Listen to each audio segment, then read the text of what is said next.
kill me. If this is your first time joining me, thank you for stopping by. I have here with me, first of all, two past international students as well, who would be sharing their experience with me or sharing our journey about being international students here in South Africa. So we have some questions we'll talk about, but we would elaborate if time permits also. I'll get right into it. Both of you did, you finished your postgraduate studies here. How was it like for you? If I would start with Biola, how was it like for you? Was it your first time traveling out of Nigeria, or you've been here before prior, or how was that experience journey for you? Okay. I'll say that, it was my first time schooling outside Nigeria. I actually had fun. It was good. So I came to South Africa to do my master's. Right, so I had a friend who we did our undergrad together, and he was here in SA. So I spoke with him, how is South Africa, what's South Africa about, how's the cost, and things. So when I came in, I had a lot of information before coming in, or before choosing South Africa. I had weighed options and seen things. So on some level, I wasn't hit with anything new because I had already studied and found out things, but I'm prepared. Yeah, that's the word. But of course, it's not everything that you can be prepared for. The weather was you really can't prepare for the change in weather, because I grew up in Nigeria and it's really hot in Nigeria, but SA is not as hot, and that was nice. Like, it's still nice. Like, I feel like South Africa has one of the best weather in the world. Like, it's cold, it's not too cold. It's hot, but it's not too hot. But it's cold sometimes. It's cold. Yeah, but it's cold, but it's not -10 cold. It's not the kind of cold that'll kill you. It's cold, it's uncomfortably cold, but it's not like I'll die cold. Yeah, so, sure. Okay, so thank you, Biola, for sharing that. So Tandy, how was it for you? You are neighbor, so was there any difference? Like, what was it different from what you used to? So when you came to SA? So for me, I would say, when I came initially to do my undergrad, because I'm from Zimbabwe and we're neighboring countries. So I did my undergraduate in South Africa at the University of Cape Town. It was definitely new, like everything was new, and I was definitely not prepared for it. But I mean, I went back home to Zim. I worked a little bit, and then I came back to do my master's. So yeah, I was quite used to a lot of things. But I mean, Cape Town is definitely different from Joburg. So I would say Joburg really was different for me. It was a different experience. It was like a whole new experience. So yeah, you'd find Cape Town, I don't know, I felt a lot safer there. But then again, you'd find Cape Town weather was the worst for me. Like, it just changed completely. Okay. So Joburg weather was a bit calm. I would say, for me, I definitely enjoyed it. And also because I think the University of Wits is in Braamfontein. I don't know, like it's in the middle of, I don't know. Everything. It's accessible to places. Okay. Town. Yeah, it's quite close to CBD Joburg, and that's not safe. So if you exit the university, I don't know, you're just not safe. But Cape Town, for me, it was a lot safer because it was not within it was not close to the CBD. So yeah, I think that was like my experience. I just never felt like going outside campus ever. Unless if I'm going, like, I don't know, unless if I'm extremely feeling like I'm going to be safe. But I just, didn't go out. Okay, I think for me, it was different. It was my first time leaving Nigeria as well. And I just finished secondary school, my high school, just 2 years, over a year, I came into SA. It was definitely different. Like, I'm the last child. I get everything done for me back home. My brothers would do things, my sisters would do. It was different. I had to be so independent. I had to, I stayed with a family who brought me into SA, who sponsored me to school. Okay. So it was, they pushed me out of my comfort zone. This thing being at home, no, go out, go and sort out things, get things done. So It was different for me. Kept to myself that first year. For registration, my brother went with me. That was my guardian. He went with me to school to do my registrations for the first year to make sure I'm registered, I'm admitted, and I started my what's it called? When we resume lectures. So it was definitely different. I didn't find that first year very smooth. I think it just took me out of everything I've been used to, the environment I've been, but yeah. Yeah. Did you attend the orientation week?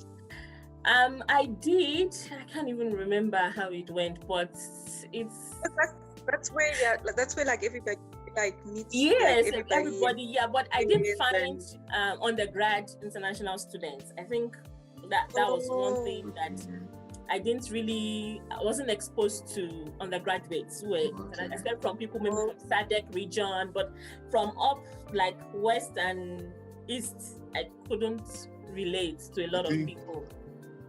Just to highlight on the point that you just talked about, I think the change for me was different for me because I came to do my master's, but before I did my master's, I had worked like 4 or 5 years. Oh. So there was a big change for me in the sense that I had independence. I was working in Nigeria. I was making money in Nigeria, and then I came to South Africa and I couldn't make money, at least initially, and I was weird to be asking for money. I wasn't used to asking for money anymore. For me as well. So that was actually a big thing for me because the currency, the power of the naira when you bring it to South Africa and you change it to the rand, this is its value. It's like half its value is just washed away. But I say half, like a quarter of it, like 1/4 of it is just gone. So yeah, that was a big transition for me because I can imagine. Yeah, that was something. Okay, so guys, was there any community like my school? I later found out there was an international student organization. So was there communities like that you guys joined? Because that really helped me. And most of the people that were in that organization were postgraduate students. I was the only undergraduate student there as well. So, but it's really, I was comfortable because I knew these people we're all international students. So we're all in the same boat. It was easy for me to communicate. It was easy for me. I started opening up because I found myself in an environment that there were similarities between myself and the other students. So was that platform available for you guys as well when you joined? Okay. Let me go first. Okay. Yeah. Okay. For me, I didn't initially join any association. Where I stayed. Again, I remember I told you I had a friend who was doing his master's when I came. So when I came, I actually moved in with him. So, and the building where I stayed, the building was maybe 50 or 60% international students. No, okay. So that in itself was already a community. Yes. So there a lot of the friends I made and I still keep till now. Actually, I met them from that. So okay. It wasn't an official association, but it's kind of like that's cool. That helped with assimilation. Okay. And Tandy, how was it for you? I think maybe I can share both experiences. So I would say for my undergrad, what happened was I got my offer a bit late, I think, and then I applied for my visa. It took a while. So I was one of those students who came late. So I came, I think, just at the end of orientation week. So I didn't know about a lot of societies and clubs and everything. And I think what made it worse was I was staying off campus and I was staying quite far. So I didn't know anyone in Cape Town. I didn't get an opportunity to make friends. So you'd find the first year I was just by myself mostly. I was off campus. And that was really, really difficult because, you have to wake up, and being first year, you've got like those 8 a.m. classes. And I was staying a bit far from campus, which is like a no. I think with your first year, try to look for accommodation Close to as school close or in school. as possible. Yeah. And I think I was just by myself because you also have to rush back home after class. So I didn't know much about societies or anything, and I was just trying to concentrate on my schoolwork. And so I just started meeting people in class. So it was a bit hard as well because you find some people came with their friends or some people already had friends at orientation. It was a little bit tough for me. I think I only settled in second, I think at the end of first year when I then moved into Res. That's when I made friends. But I was lucky because my brother was with me in Cape Town, but he was staying at a different place. And I was off campus, so I would only see him once in a while. And people will tell you South Africa is not safe, it's not this. So when I came with my parents, they made sure I was settled in. Did everything, they spread my bed, came to my room, bought me food, pots, spoons, everything. So my parents were like really worried. They stayed with me for 2 days until I was fine. They came back. Yeah, that's nice. So it was really, for me, it was really tough.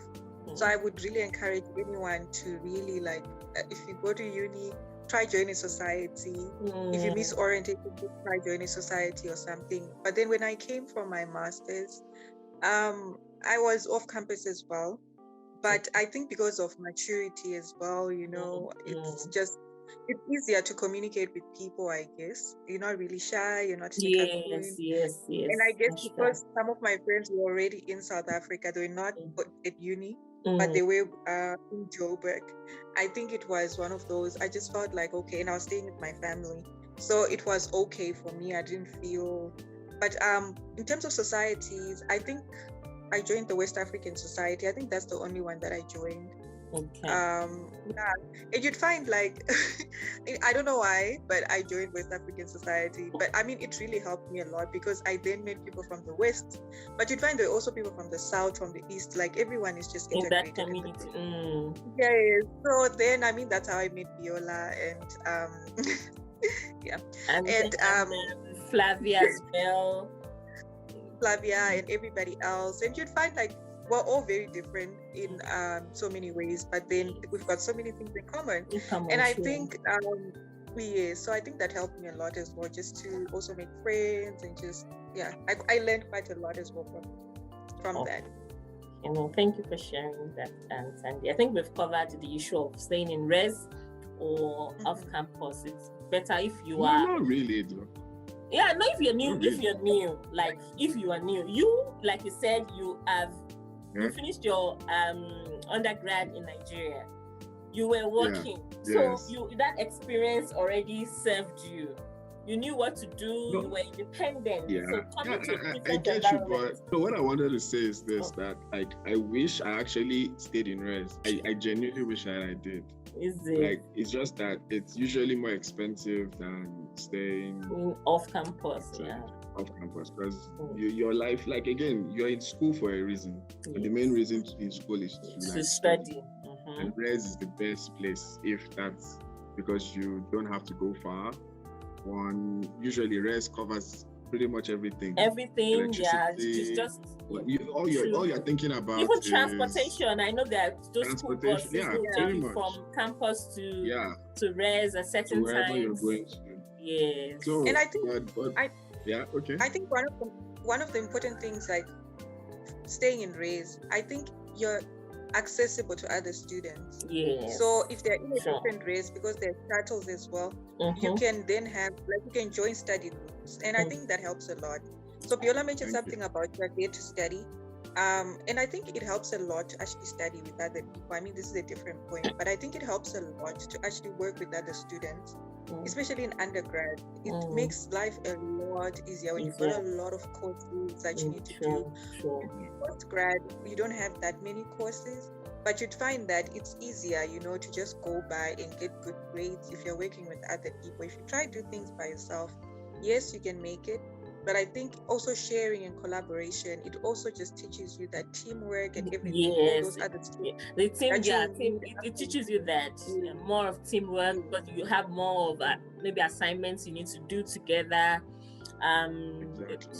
that you need to submit as well. Just even internet. Yeah, like rest just has internet. Like when you're away, you now have to start thinking of what am I going to use for internet? How am I like? So if you can afford it, I think I want to say, if you can afford staying in res, like this thing, I stayed in res in my last year. It was okay. It was nice. I enjoyed it. It was all by myself. Yeah, like I've always been by myself, but I think that last year it just made me more like a student, because previously I would finish at school, go home, with my family, go back to school, library, but staying in res, you didn't have that freedom. So it made me mingle more. I knew more students. I was free. Yes, I could go to people's room, just chat and cook by myself. It just gives you that flexibility to do a lot of things by yourself. So it's definitely worth trying to stay in res in any of the years you want to study. So guys, thank you so much for that info. Next, we just want to talk about study materials, food, clothing. So I had to do everything here. I'm sure you, Biola, you brought stuff from Nigeria. You were working. Okay. So like the first year, my first year in SA, so it's a funny thing. So I came, right? And I bought clothes before coming. But like I'm the type of person who shops once a year. So I did my shopping before coming to SA. I'm done. So I got here, and then I started getting bigger. Right? I started getting weight. And I'm like, I've already done my shopping for the year. And things started getting very, very tight. Like, I'm like, okay, you know what? I have to start working out, because I cannot afford to start buying clothes. So food wise, so my friend, the friend I moved in with, he was like, he kind of just made it seem like South African meals are bad, so just come with food. So I came with 3 boxes, and my clothes were so there were 3 boxes, and then I had like a big knapsack. So my clothes were just in the knapsack. Everything else was food. Gosh. So hence me getting big anyway. But for like the first 2-3 months, I really pretty much didn't have to like buy anything to go out there. Everyone even said I should bring rice, which was just ridiculous. That they like there's rice here now. Why do you have to buy rice? Buying things. I think that's the good thing with being in a community or being in an association with people who are familiar with where you're coming from and also where you are. In the sense that like there are people who, for example, they want to eat their Nigerian meals, and there are places you can go and buy raw materials and all that. So I just realized that like for me, for example, I'm not really too keen about my Nigerian food. Food is food. I enjoy food. Yeah. But I enjoy Nigerian noodles. I feel like Nigerian noodles is the best noodles in the world. I'm not eating any noodles that's as good as Nigerian noodles. Okay, we'll let people judge in the comment section if Nigerian noodles is the best in the world. I can say it with my chest. Nigerian noodles is the best noodles in the world. Okay. All right. People in Canada who are still hustling to buy Nigerian noodles. But anyway, yes, the point is this. So there are places you can go to get whatever you're looking for. Yes. Maybe slightly more expensive, but if you really want it, you'll find it. So I think it's like you've said, one of the reasons why it's good to mingle with the community. Places, because people have information. It's just knowing who to ask and who to get you where. Even where to get discounts, things, even your textbooks. Exactly. I remember then in school. There are places in South Africa they sell Ghana. I'm not joking. There are places that they sell Ghana. Here. I give you bread. It's, what's it called? Ghana is like a sausage. It's a sausage, but it's a Nigerian thing. And it's like, you would think, why would anyone be selling? But there are places you get Ghana. Yeah, no, I know. There are places that sell agege bread. Yeah, you are right, Bella. Lately, I've also found out places that the things you would not even believe you can find here, that you will find only at home, they are here in South Africa. Yeah, in So, South Africa. And even speaking for like Zimbabwean things that are here, you can everything, Mozambique, from the yogurt to the biscuits, a lot of African stores that sell all of those stuff. That's true. But talking about. I want to just mention. I like food. I want to. About buying books. Then I didn't used to buy new books. So those who would go to third year or fourth year will sell their textbooks to those of us in third year and that's the best thing. Second years. So that was how I did like. Yeah, that's actually the best way to get textbooks. To be honest, like a cheap way to get textbooks. If you have the money, hey, go buy it. But if you don't, then sure. And then I there's one thing I used a lot of is that if you're going to generally schools in SA or any good school, they have resources online. I really tapped into that. You can check old reports. People maybe don't know. You go to the library, you check reports on what people have done on your topic, because the university has paid subscriptions for so many databases. Resources, yes, that's true. Resources. So I would advise that people really, really tap into that. Sometimes you don't need to buy stuff because the school has actually covered you. Even softwares, like just the virtue of being a student, you have Microsoft Office applied to you. You can get a key card and so many softwares free just because you paid your fees. Student. Something else. The information again is key. That's why it's good to be in an association or in a body where there are so many people, and if you ask questions, I think that's what is very important. Ask questions.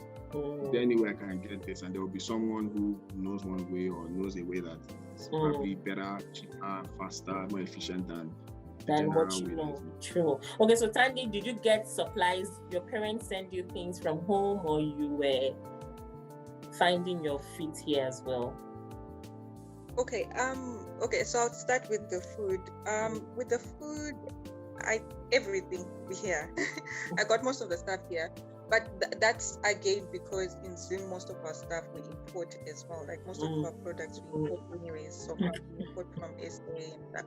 So yeah, I guess there was not much difference. Okay, there is a difference in terms of like meat. Yes, there is a difference there. Because I think most of our stuff here in Zim is organic. Really? So SA, you actually, so you have to find stuff which is actually, you have to find places in SA which sell like organic stuff.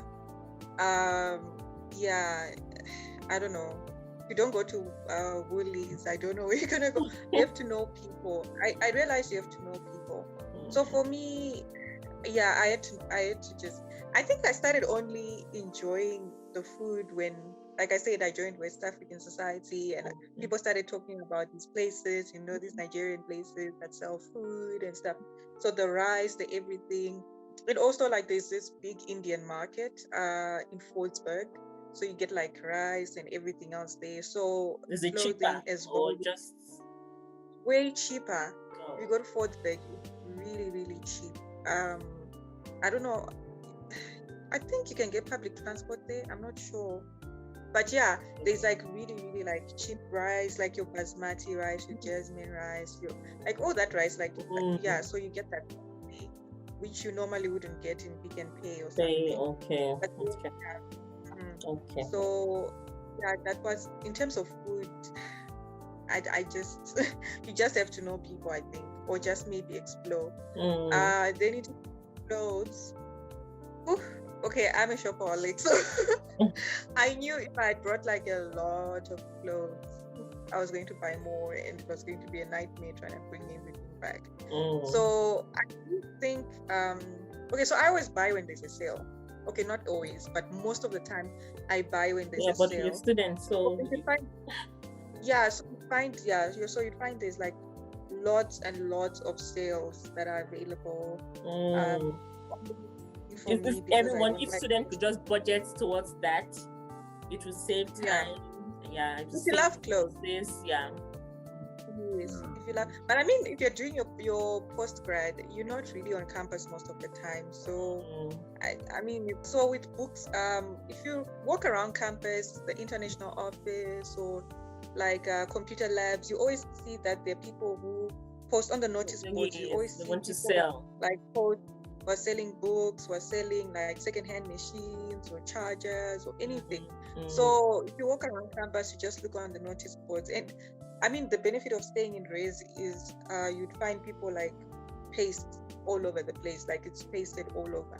So it's easier to then just connect with someone and say, oh, we've got this book or what. And I think there's also, it's also online, I think. Like people advertise as well, I think. Yeah.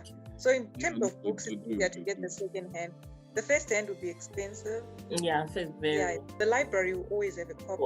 Yes, but library is a good resource place. If you don't want to buy any textbook, I mean, you will get whatever you need in the library. So if you know you can so those are like fast, you get the book you need at the library. But then you find that the important books, usually it's like a short loan, so maybe you can only have it for a day. So that means maybe you have to study in the library the whole day, and then some of them you're not allowed to take them home as well. Out. So you might have to buy your own copy. For getting admission, I just want us to go back a little bit. Getting admission into school, was it easy? The process.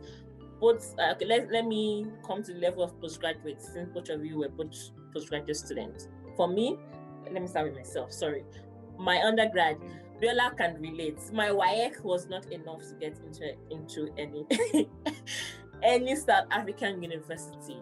When I did my SAQA, I was compared to a grade 11 student. That was my WAEC, my O levels. So I had to do a year, another a pre-degree, like A levels in a FET college. Together with my WAEC, that was what I used to get admission. So the requirements will usually be, maybe you have a O levels or A levels, 5 credits here, 4 credits there. You put the information together, then you can do your admissions. So it was hectic because I didn't know. I didn't have that information. Internet was not what it was like years back for me, that everything now, you go to your school, you find all of that info. I got here, get into school, no, you can't get admitted. I had to, now retrace my step. What do I need to do? Go back and then go into another school, finish that year, and then get into the university I wanted to go to. So I was disappointed, but it was good that I did that. So it gave me leverage to really know, I think, to find myself or even know the environment I'm in more. So how was it for you guys? The admission process, was it straightforward? Was it all the information you had? Was everything according to plan? Stand away. Let me start with you. For me, the SAQA, I think I only had to do it once when I did my undergrad, because they never asked for postgraduate. That's true. So when I did it for undergrad, I think the good part was we did it, I think, through the embassy, and I think it was easier then. But I'm sure you can do it by yourself. You just send it through, they're certified and everything.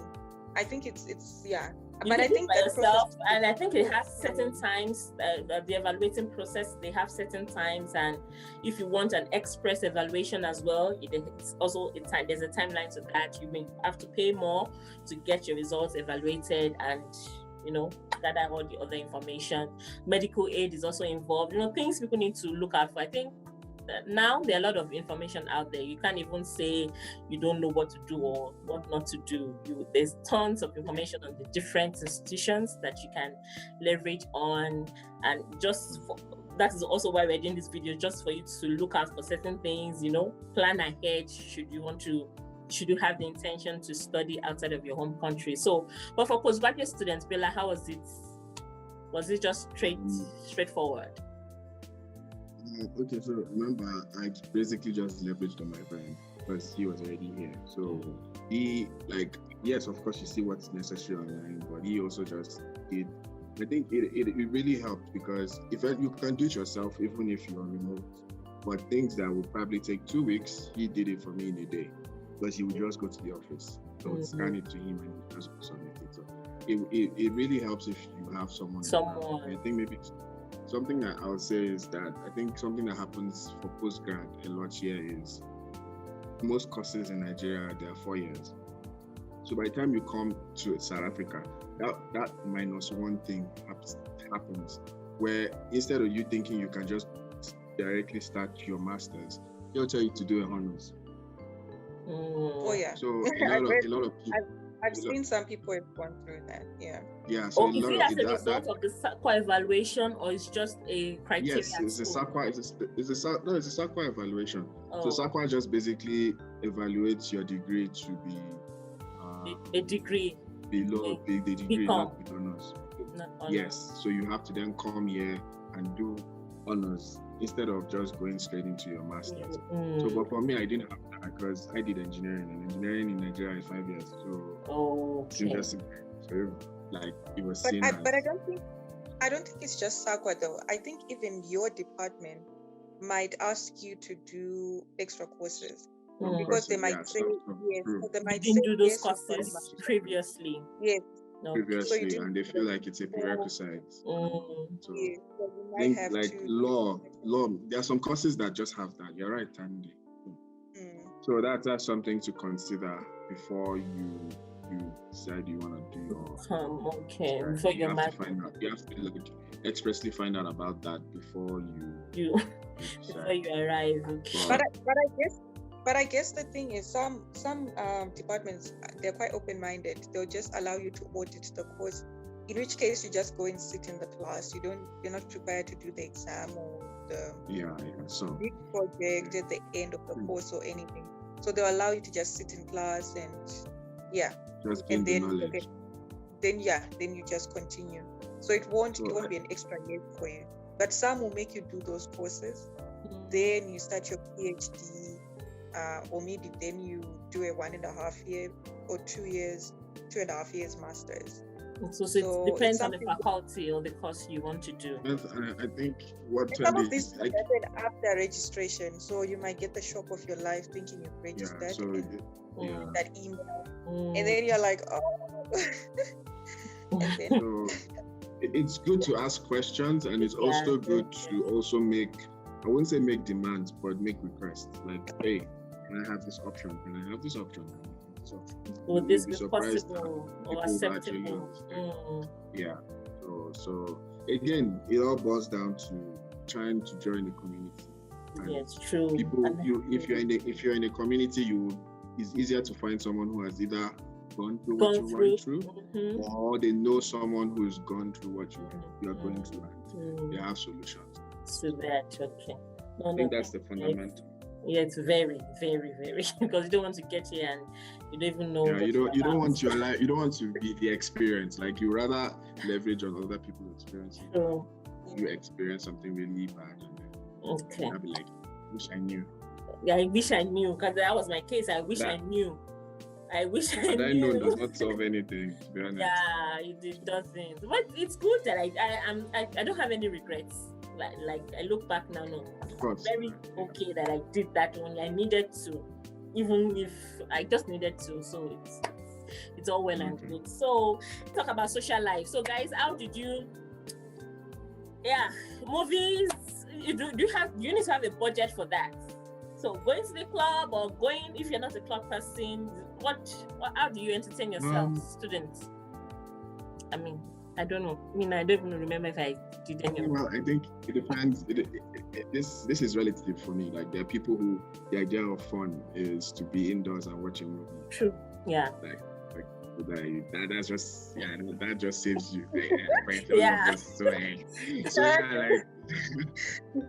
So if that's your idea of what fun is, then you probably will not have to spend a lot. But if you're the clubbing type, then have a budget for it. I think that's budget. Though you're coming to South Africa, I weighed up the options. How much is it to go to the UK? How much would I spend going to the UK? How much is it going to the US? How much is it going to coming to South Africa? What's the standard of education in this school? What's the grade of this school? What would I have to spend in South Africa to get this and do this? So I think everyone should try and do that. Yeah, just look for ways. Like we've said now that you just need to know. Like you said, Bisoye, like the internet is a great resource. Like you can It really is find. now. So yeah.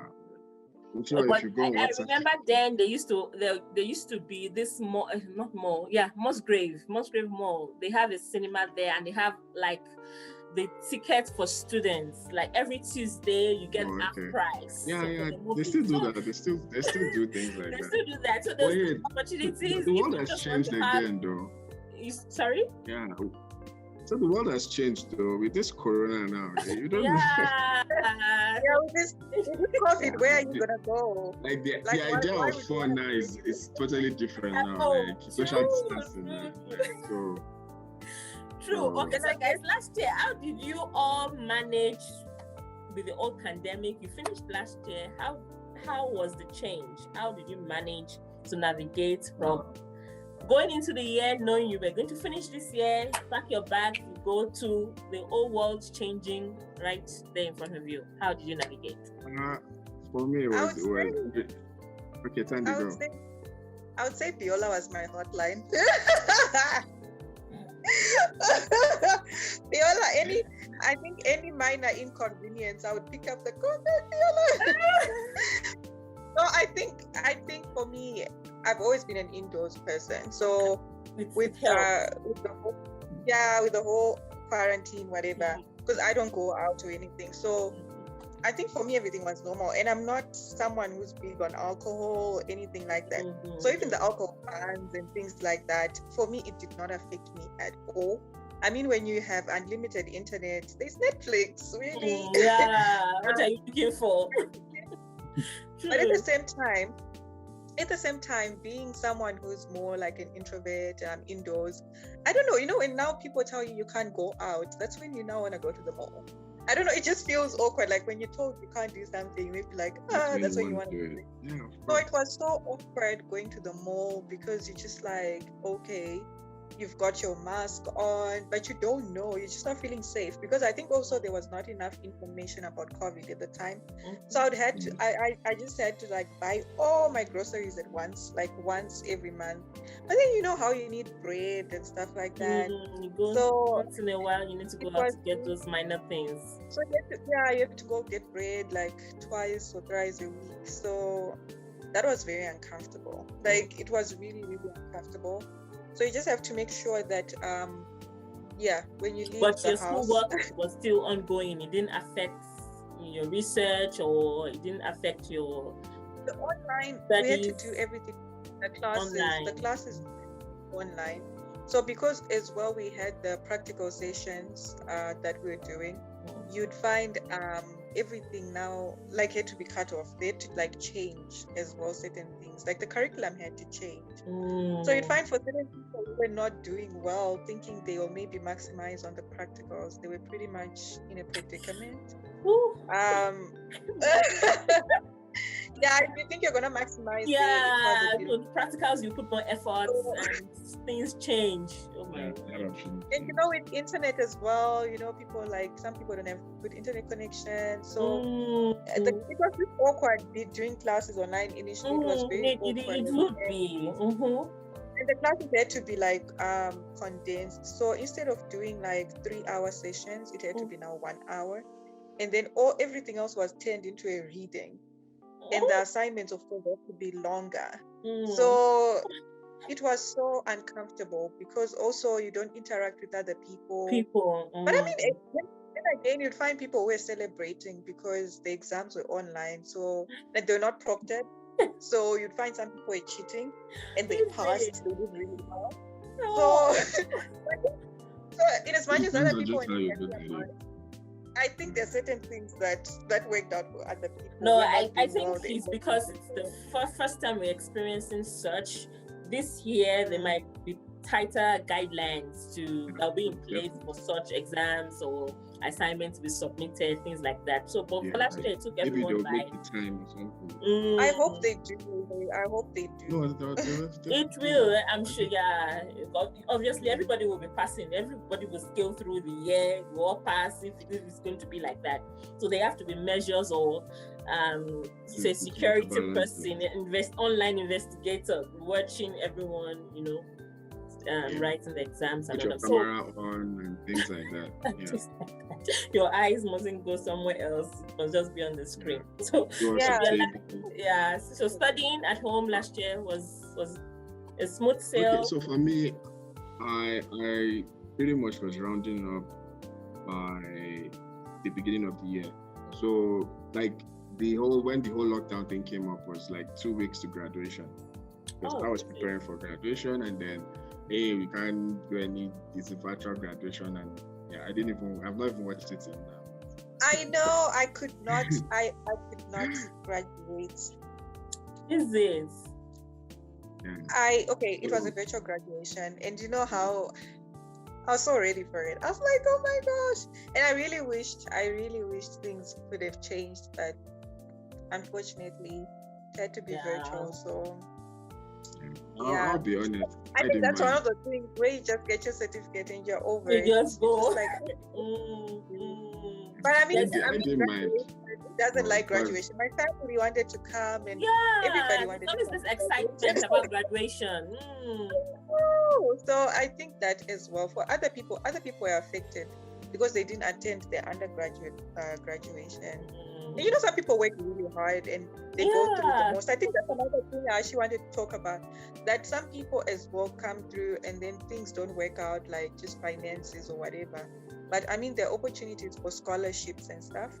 So that's also something that people should always be on the lookout for in terms of just. And does it always accommodate postgraduate students? Because I know for undergrad, you're not even in the criteria. You are funding yourself. But you can get but for undergrad as well, there are people who are getting their fees cleared. So those are things that you only get to know if you actually talk to people. Or get bursaries if those are available. Yes. So I actually know some people where they're debt cleared. So that can happen, you know, and you can get your degree as well for undergrad. And then for postgrad, I mean, there's always as well jobs, like just networking, like work that you can do for other people or whatever. Editing and stuff like that. That just comes through networks as well, I guess, for you to make extra money. And then applying for your visa, applying for your work visa as well, depending if you've got an undergraduate. Yeah, you've got a degree already, like in South Africa, or not even just in South Africa, you can start processing your critical skills. You don't need to wait until you finish to do your master's, visa. to get the visa. You finish. Yeah, and their courses. Yeah, I think just to highlight, there are courses that if you get a South African certificate from, then the engineering, there's a list that you basically can skip the critical skills process or applying for a work permit. You just go straight and apply for a permanent res. And it's pretty much almost automatic. You get it. But is it possible not to have a critical skills and then you go get a PR? Yeah, that's how I got my PR. That's PR. That's how I got my permanent residence. Yeah. From the study visa. There are courses. Yes. There are courses. From a study visa. From a study visa, once you get your graduation, once you get your certificate, you can apply straight for a PR. If you study like engineering, there are courses there. There's a list. There's this gazette that has it. Yes. Okay. So I think the catch is your degree has to be on the critical skills list. Critical skills list, yeah. Actually get that PR. So the waiver. Your degree is on that list. I see.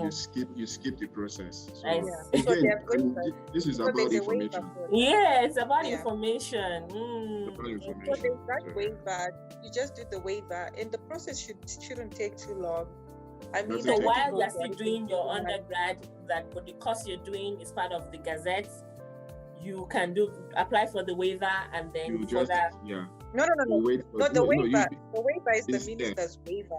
Waiver people from getting a critical skills list. So the waiver waivers you from critical skills visa. So that is something that you just attach to your application. You just attach it. But you don't need to waiver. Ask you questions once you just show the waiver and you show that you have a degree and your degree is on that. Okay. pretty No, I much. think Actually, it's It's about information. I, information. I was not aware of this, for example, like It's there are about courses it's information. called from, that you it- can do as an yeah, undergrad and just go straight direct to apply for your PR. Like yeah, it's first-hand PR information. 27D. It's under 27D, section 27D. It's section 27. 27B. Okay. Okay. Yeah. Okay. So Cool, it's guys. like, again, I think if there's one thing that people can take away from just watching us is like information is key. Join. If you can join an association, Yes, or join a be part of a community. group of people, so you can tap into people's experiences. Yes. It's nice if all your friends are all like on the same level and all of you came together. That's nice. But all of you be learning together. It's So together. rather leverage and learn from And people who have people. already been. True. Okay. So as for the original question about learning, okay, I finished and I did some courses. But then again, I'm also like an indoor type of person. I thrive staying indoors. So to be honest, this whole Corona thing just even made It me made more it worse. After spending like 2 or 3 weeks studying what Corona is about, it Mhm. seemed more like it wasn't a case of if you will get it, was like when. So I'm like, you know what? If it's a when thing, because this thing, it seems like it's You just can in the get air. it anywhere. Yes. So I might as well just try and make myself be as fit and healthy as possible as I can. So I kind of changed my diet anyway. I started eating a lot of fruits and vegetables. I started working out. So I'm like, okay, so when this thing comes, when I get it, at least my body is like, The immune is ready. Nothing will happen to me. So that was just my coping mechanism. So I wasn't, to be honest, I wasn't scared of Corona. I was just more like, when it comes, I'm ready. But for me, what I'd like to mention though is, okay, I'm not like a therapy person, but then you'd find every university they do have counseling services. So, yes, So even if you're struggling to cope, if you're going through a lot, there's counseling services, and it's for free for students. So you can go there and then get help. Anything, be it academic. Thank you for mentioning that. And I think even the international, like for DUT, for example, they have the International Education and Partnership Department. So for your like visa issues, like this counseling you're talking about, financial plan, your medical aid, they will assist you with information. So it's really important that people tap into that. But one of the questions I also wanted to ask before we round up, sorry, I know I've said it before. For those who came into SA that last year and found themselves in COVID, how, was there any support system? How? Because imagine me being a first year, I'm here, COVID knocked, I don't even know where I will start from. Well, I think the online the counseling services were online, which I think is even better because some people are ashamed to be seen going there, physically going there for counseling. So I mean, online, then you can book and do your sessions. I think it was actually quite good in the comfort of your home. But I guess maybe for people some people would then ask, some people didn't even have a home. But Tandy, remember that last year, government had to send all students back home. That's early COVID period. Students had to go back home, how international students, how were they, was there any adjustment or any kind of catering the word or shelter for those, or everybody had just to go back? You had to go back because you're kicked out of the shelter. So you have to go. What happened was that there are instances where like the association that I and Tanya are in, they did this. The people who didn't have anything like food-wise, we kind of contributed, and they contributed. No, you're part of this. Yeah. So people contributed and gave supplies like food and helped out that way.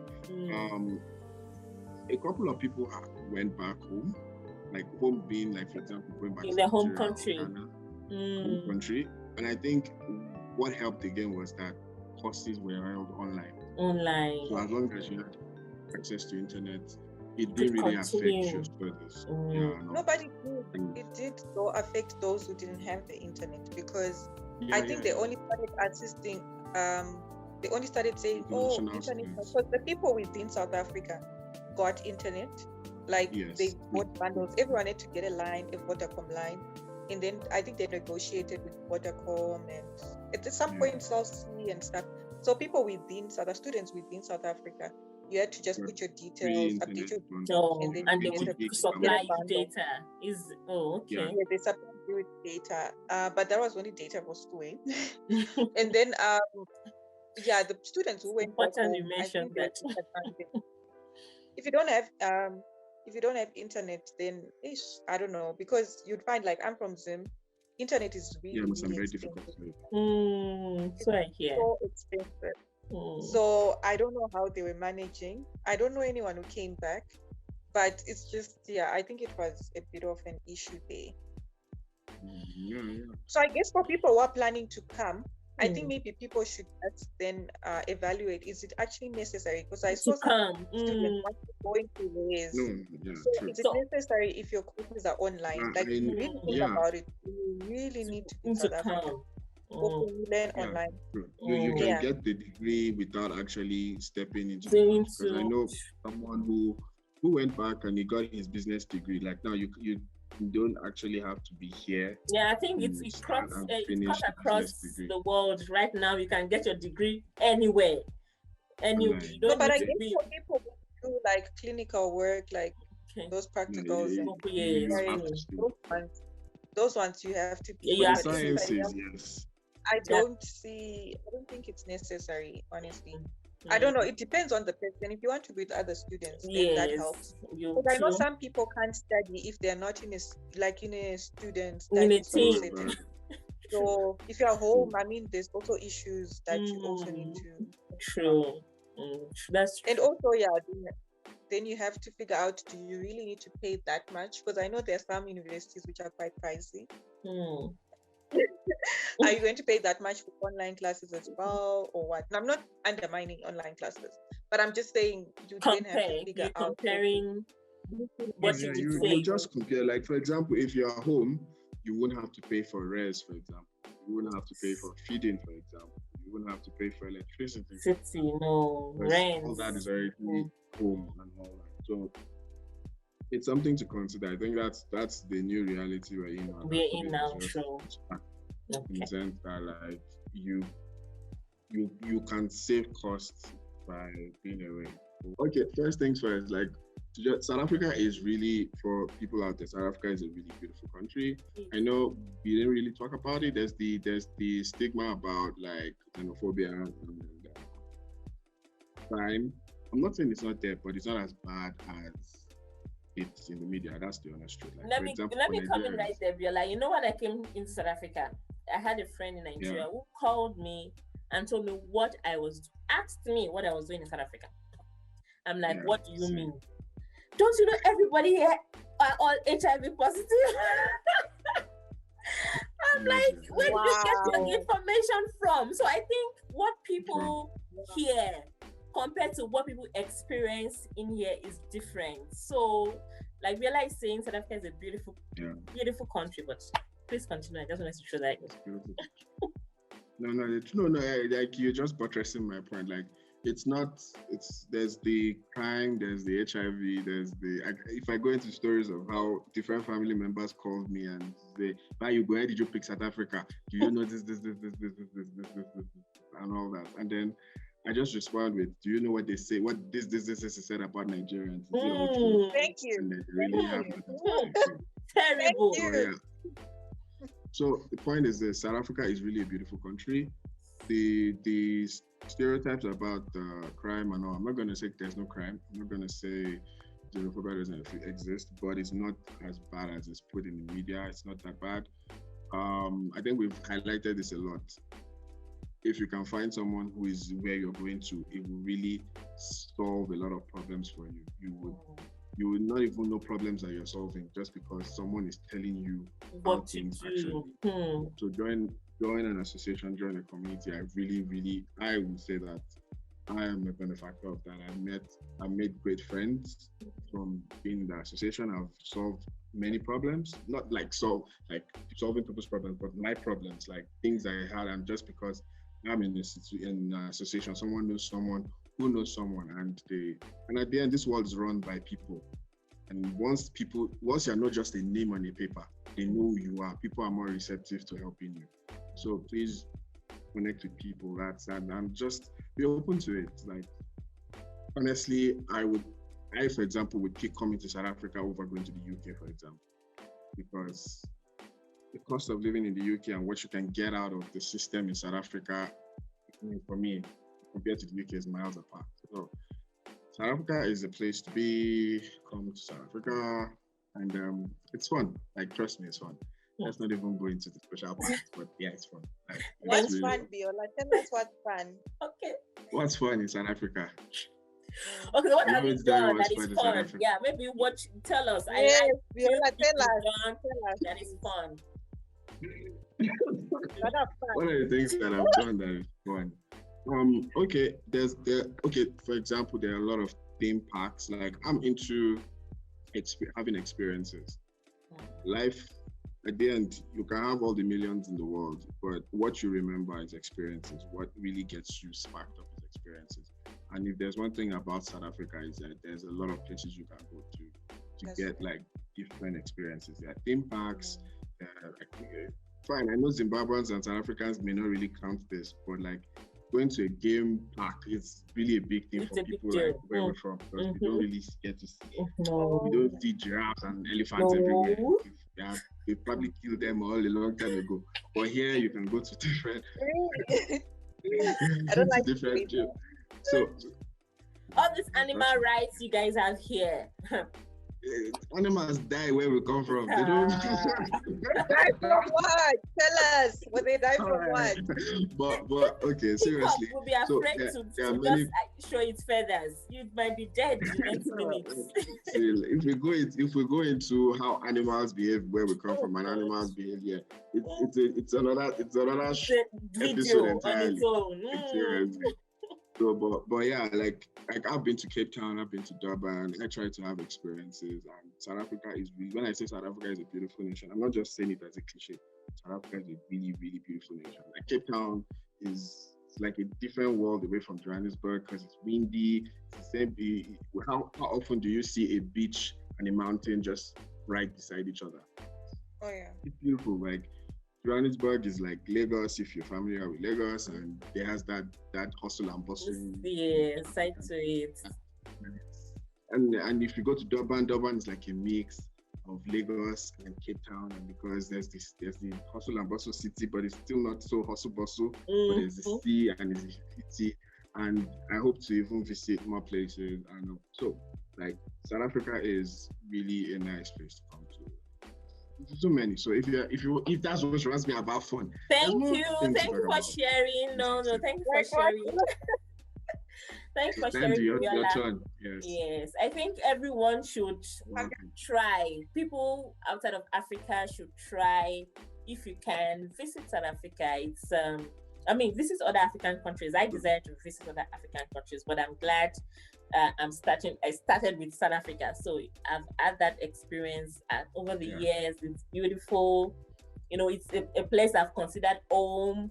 I'm building my family. I can, it's home for me. Now, if I go back home, I always want to come back home. So it's like I go home to my home country, but I always want to come back home here. So it's beautiful, like Biola said. It's a beautiful country. There's peace. You have things. You have opportunities to experience a lot of things. You are accessible to a lot of things. You just have your life just the way you want it. If you are not the one that wants to just be all over. But you can have it. But even the ones that are all over, we enjoy, I'm sure. Yeah, so it's home for me as well. So, Tandiwe. Sorry, Biola, you were saying? No. I just wanted to say, just finish what Tandy was saying, that whatever you want to get out of South Africa, you will get out of South Africa. Yeah, that's true though. Like, if you, I don't know, whatever you want, you can be wherever you want, whatever you want. I mean, but anyways, like, yeah, if I'm to give any words, I would say, it's gonna be an experience, to be honest. Like, if you're gonna come down to South Africa, I'm sure it's gonna be an experience for everyone. But I mean, as a student, you just have to also make sure that in as much as you do everything, you also just prioritize your studies, because it'll be quite sad if things don't work out. There are some universities, I would say, for example, University of Cape Town, for example, it's highly academic. You find there's people who get excluded. It happens. So it doesn't matter, like, if you're coming from a university, like, you've got distinctions, you might come here and get the shock of your life. And sometimes things will get really, really tough. But then that's when you need support, you need friends, you need family, things like that. So it's in as much as you like, there's all that as well. You can also have fun. There's so many societies, so many things to experience, to explore. So it's definitely going to be a journey if you choose for it to be a journey. Like, don't keep to yourself. Go out, meet people. By go out, meet people, I mean, just like be network, approachable, be friendly with people as well. Yes, network. Just network. You will definitely get something out of it. More than just that piece of paper at the end of the day. You definitely get a lot more out of it. Build relationships. Yeah, I mean, no, I'm saying, like, at the end, you want to build relationships. True. Yeah. True. Yes. I mean, I would get like a bucket of KFC from Biola. So, see. Also, you also have good relationship with chicken. people at school. For me, I think today, if I go back to school, I go to my faculty, my departments. It's always a delight to see the lecturers that are still there, and that has come from me being consistent. Some of them. Yeah, no, the ones my lecturers, it's always a delight. Like, there was a time with references as well, Yeah, like with references. I remember when I finished school, I was looking for work. One of my lecturers referred me somewhere, go to this person. So it's from building that relationship. It's from those lecturers knowing, no, this student is serious, this student takes things seriously with their studies and all of that. So in as much as we want to have fun, I think the bottom line is we must not forget the reason why you are that institution. Because I have something to say though. Like, when you guys are done, I'll say something. Okay, then you can go ahead. For many Nigerians, especially if you did your undergrad in Nigeria, there's a big culture shock that happens because in Nigeria, people treat lecturers like they are lords and master. And then you come to South Africa, for example, and then your lecturer wants you to call him by his first name. And people can't just relate. Like, it's I know it sounds it's still sad. It's still men. Yeah. Yes. It's still sad, and people can get really pissed with you. Like, a lecturer can get really angry with you because you did not give him the respect he feels he should get from you. And that's a culture shock, and it's just South Africa generally is just a more liberal and open-minded environment. I think maybe something else to talk about is, like, for me anyway, it was a shock again. It's like LGBT, like, you just have to, like, where we come from, it's not so, like, being gay is not easy, but here in the law, and like, so like, I remember the first time I went to a bar, it was a gay bar, and I didn't know, right? So I was a shock. I just saw people kissing, and I was like, okay, what? And all that. But where did you go to? How did you find yourself there? It was in Melville. So no, I was taken by a friend again. No, I'm not asking. I mean, you'll be asking yourself that question. Yeah, like, you'll be like, how did I fly? What's going on? Like, because you're not used to that. Like, Nigeria is a generally very conservative country. So if you're coming from I think that diversity, you have to be ready to embrace diversity. Ready to accept it, yes. And because, I mean, also, it's just beyond accepting, it's respecting people as well. So if you're coming from a community where things are done differently, you have to be open-minded. That there are things that are just, I mean, for me, I think I was coming from a very religious background. And when I think I moved into race, I was very young when I was undergrad. I was the only undergrad in a senior race. So as well, I had the shock of my life. Like, it was just different. Everything was different. And I was young. So as well, I think it's just that shock where things will. And I mean, as well, I think you should also just be someone who's on the lookout, in as much as we might say things are nice, being in race, being on campus. Yes. I've seen also some people, they go to uni because also maybe you've been caged at home. You didn't go out a lot or anything like that. Some people maybe do not even have like maybe dating experience or things like that. You have to be careful, just be really, really, really careful, because things can just go downhill. You might then end up pregnant, like an unwanted pregnancy or things like that. Things can happen very quickly, and things can just change for you. And you might be shocked, and it might affect you in so many ways. So just being also very cautious when you're out there, to say, okay, yes, the freedom is like there. But then you also need to be open-minded, because I think South Africa is very different because it's quite diverse. There's so many people from different places. So if you get in there and you get there and then you think, okay, if you've got that mentality where you don't want to actually get to understand people or get to understand how things work, you might be in trouble, because you think things are supposed to be a certain way. I think to prepare your mind, prepare yourself that anything can happen. You can be exposed to anything. It's just how you deal with that situation. Respect it, Don't lose yourself. Don't lose yourself. True. Like if you do, then I mean, you can always try find yourself, but make sure it doesn't affect your studies. And all of that. Because I've seen some people regret,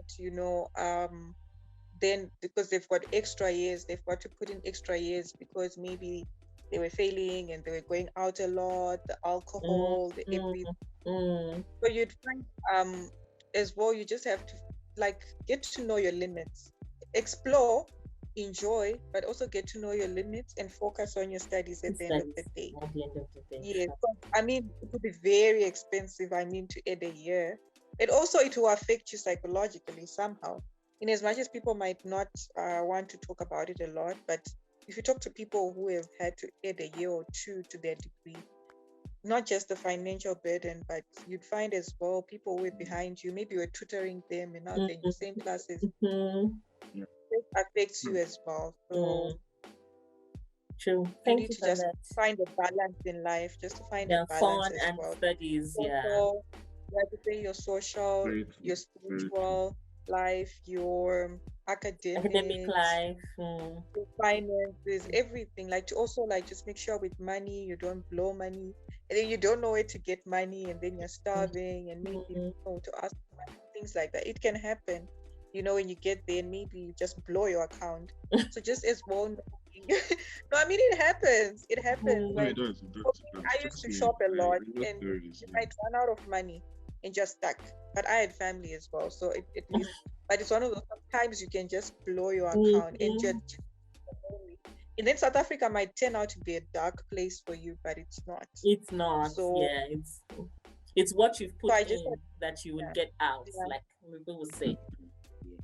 And I guess when you're coming for postgrad, you've already found yourself somehow, I mean, we keep finding ourselves, but I mean, I would assume, you have a level of maturity when you're coming for postgrad. So you know at least to the extent who you are. Thank you. And also humility, hey? Like just being really, really humble. Because in as much as you might be smart, there are a lot of smart people. Like there's lots and lots of smart people. Those conspiracy theories or whatever of saying, oh, this country is the most intelligent people or whatever, like you should just be humble and learn from other people. Because I think most of the learning actually happens from other people. It happens outside class. So if you're very humble as well, I think people would want to work with you. You'll learn a lot. So yes, you're smart, but just be humble. And also be willing to learn as well. I think for me, then willing to learn, because at that time, you'll find students who speak a lot in Vernac, and I was lost. Like Yes. And I had to. So it really made me keep to myself most times because I'm like, I'm not fitting in. I'm not fitting in. I'm not. I struggled that first year. So, but from learning, making sure I had two close friends who would tell me. So when people talk, okay, please interpret, So I had to. Okay, well, that's nice. Yeah, I had to bring myself because if I as isolated or I'm like, I know I don't need anyone, I would suffer that first year. But I guess it's important to take. I think it's important to take a class, like a language class, if you intend to then work in South Africa post your studies. I think it's important to take a language, but I mean they're quite pricey at university. No, even now that we have internet, we can always learn and the basics. You don't need to know just know the basics. Response, greetings. Know how to say I don't understand. I also stopped saying that. There was a time that I would, every time I said I don't understand, speak English, but no. No, but at all, you have to upgrade. I've been here so long. I'm like, okay, no, there are certain things I need to have learned by now. Hello, hi, Sambonani. Jani, you have to greet people. You have to also let them find out by themselves that no, this person is not maybe really understanding what I'm saying. Then they come out or speak English, and you find a lot of people who will understand where you're coming from. Like, oh, okay, you don't understand. Oh, sorry about that. And then they speak English to just bring you on board as well. So that is also, learning humility, like you're saying, Tandu, it's really important. Don't feel like you know everything or why you're not speaking English, or you have to come from a place of you want to learn. You are here to learn. You're in a different environment. This is not home. This is not your home. So you're in a different country. And I also find it very annoying sometimes when people say, but everybody just like to speak Zulu or speak this language. You are in their country. You are here. They didn't come and meet you. You came here to meet them. So if you are here, you have to learn. You have to learn. You have to learn. You have to find ways to really work together. And at the end of the day, you will find that it's those people that will even be giving you the information that, and okay, B, are you aware? My friends will not tell me, B, this is what we've been asked to do. Are you aware? Team, we need to work in a team to do this, to do that. So it just gives you that leverage if you are humble enough to learn. Then yes, definitely. And I mean, if you want to work here as well, you find some jobs who say at least one South African language. So if you're planning to be here, then I mean, you might as well start embracing that. That will be your reality. So you actually just and I mean, each day you can learn a word or something. It happens. I just have to put to learn. But if you're planning to move, then I mean, you don't really have even in the work environment, like where I work, people still come and greet you in the local language. You greet them back. It's not everybody. Everybody's not English. You come here. I know it's a corporate environment, but people are still like we are one. We still free with each other. So it's important that you know the basic South African language, depending on where you are in South Africa. So anyway, guys, I think thank you so much. Thank you.